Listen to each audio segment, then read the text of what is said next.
Welcome! In front of me I have Withings Pulse HR, and I'm gonna show you how to unpair this smartband from the Android phone. First we need to open the Withings Health Mate application on the phone that is paired with our smartband. Once you open the application, you should see the home page.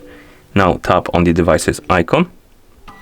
On this page you should see your Pulse HR. Now scroll down, find the settings option and tap on it. In settings you should see this big red button called dissociate this product. Tap on it, then tap on OK. The device will disappear from the devices page. You can close the app at this point.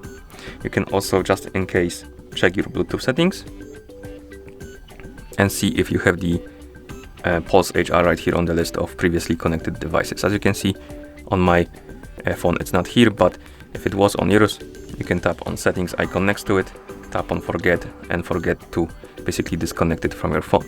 And also the smartband will factory reset, or rather it will reset itself to the factory default settings. Okay, and that's how you unpair this smartband from the Android phone. Thank you for watching. If you found this video helpful, please consider subscribing to our channel and leaving a like on the video.